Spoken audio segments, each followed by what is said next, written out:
Penguin Random House Audio presents The Silk Roads, A New History of the World, by Peter Frankopan. Read for you by Laurence Kennedy. We halted in the country of a tribe of Turks. We saw a group who worship snakes, a group who worship fish, and a group who worship cranes. Ibn Fadlan's Voyage to the Volga Bulgars.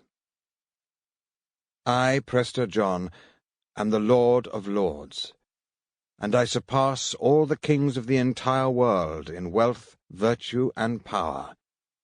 Milk and honey flow freely in our lands. Poison can do no harm, nor do any noisy frogs croak.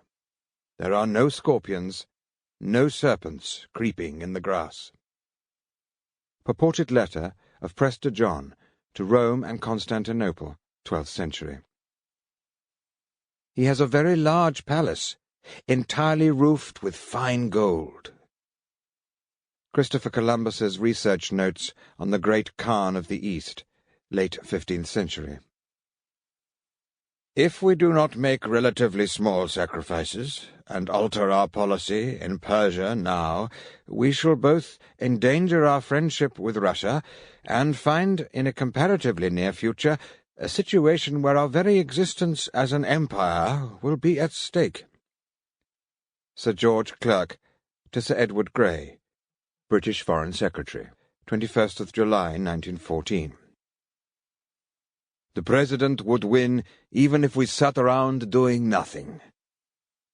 Chief of Staff to Nursultan Nazarbayev, President of Kazakhstan, shortly before 2005 elections. Preface. As a child, one of my most prized possessions was a large map of the world. It was pinned on the wall by my bed, and I would stare at it every night before I went to sleep. Before long I had memorized the names and locations of all the countries, noting their capital cities, as well as the oceans and seas and the rivers that flowed into them, the names of major mountain ranges and deserts, written in urgent italics, thrilled with adventure and danger. By the time I was a teenager, I had become uneasy about the relentlessly narrow geographic focus of my classes at school, which concentrated solely on Western Europe and the United States, and left most of the rest of the world untouched. We had been taught about the Romans in Britain, the Norman conquest of 1066, Henry VIII and the Tudors, the American War of Independence, Victorian industrialization, the Battle of the Somme, and the rise and fall of Nazi Germany. I would look up at my map and see huge regions of the world that had been passed over in silence. For my 14th birthday, my parents gave me a book by the anthropologist Eric Wolfe, which really lit the tinder. The accepted and lazy history of civilization, wrote Wolfe, is one where ancient Greece begat Rome, Rome begat Christian Europe begat the Renaissance the Enlightenment, political democracy, and the Industrial Revolution.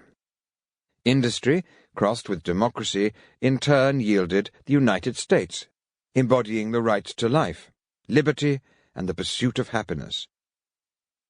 I immediately recognized that this was exactly the story that I had been told, the mantra of the political, cultural, and moral triumph of the West. But this account was flawed.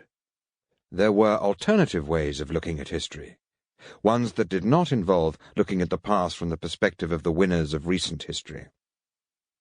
I was hooked. It was suddenly obvious that the regions we were not being taught about had become lost, suffocated by the insistent story of the rise of Europe.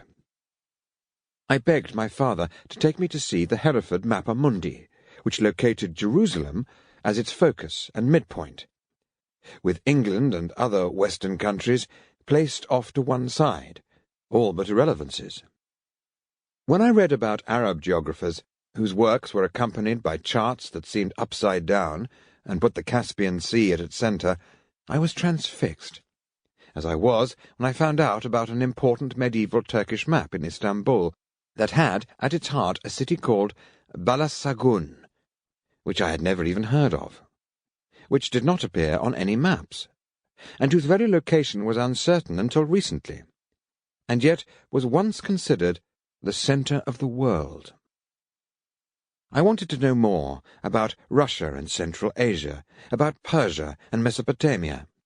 I wanted to understand the origins of Christianity when viewed from Asia, and how the Crusades looked to those living in the great cities of the Middle Ages, Constantinople, Jerusalem, Baghdad, and Cairo, for example. I wanted to learn about the great empires of the East, about the Mongols and their conquests, and understand how 2 world wars looked when viewed not from Flanders or the Eastern Front, but from Afghanistan and India. It was extraordinarily fortunate, therefore, that I was able to learn Russian at school, where I was taught by Dick Haddon, a brilliant man who had served in naval intelligence and believed that the way to understand the Russian language and dusha, or soul, was through its sparkling literature and its peasant music. I was even more fortunate when he offered to give Arabic lessons to those who were interested, introducing 6 of us to Islamic culture and history, and immersing us in the beauty of classical Arabic. These languages helped unlock a world waiting to be discovered, or, as I soon realized, to be rediscovered by those of us in the West. Today, much attention is devoted to assessing the likely impact of rapid economic growth in China, where demand for luxury goods is forecast to quadruple in the next decade, or to considering social change in India, where more people have access to a mobile phone than to a flushing toilet. But neither offers the best vantage point to view the world's past and its present. In fact, for millennia, it was the region lying between East and West, linking Europe with the Pacific Ocean, that was the axis on which the globe spun. The halfway point between East and West, running broadly from the eastern shores of the Mediterranean and the Black Sea to the Himalayas, might seem an unpromising vantage point from which to view the past and the present. This is a region that is now home to states that evoke the exotic and the peripheral, like Kazakhstan and Uzbekistan, Kyrgyzstan and Turkmenistan, Tajikistan and the countries of the Caucasus. It is a region associated with regimes that are unstable, violent, and a threat to international security, like Afghanistan, Iran, Iraq and Syria, or ill-versed in the best practices of democracy, like Russia or Azerbaijan.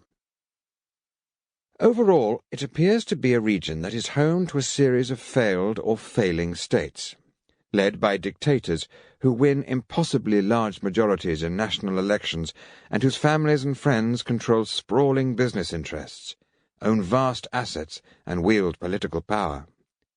They are places with poor records on human rights, where freedom of expression in matters of faith, conscience, and sexuality is limited, and where control of the media dictates what does and what does not appear in the press.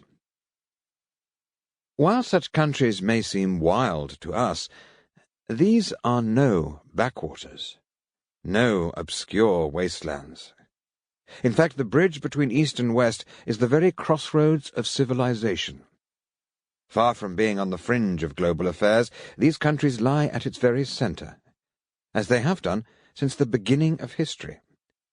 It was here that civilization was born, but where many believed mankind had been created, in the Garden of Eden, planted by the Lord God, with every tree that is pleasant to the sight and good for food, which was widely thought to be located in the rich fields between the Tigris and Euphrates. It was in this bridge between East and West that great metropolises were established nearly 5,000 years ago, where the cities of Harappa and Mohenjo-Daro in the Indus Valley were wonders of the ancient world. With populations numbering in the tens of thousands and streets connecting into a sophisticated sewage system that would not be rivaled in Europe for thousands of years. Other great centres of civilization, such as Babylon, Nineveh, Uruk, and Haradam in Mesopotamia, were famed for their grandeur and architectural innovation. Sample complete. Ready to continue?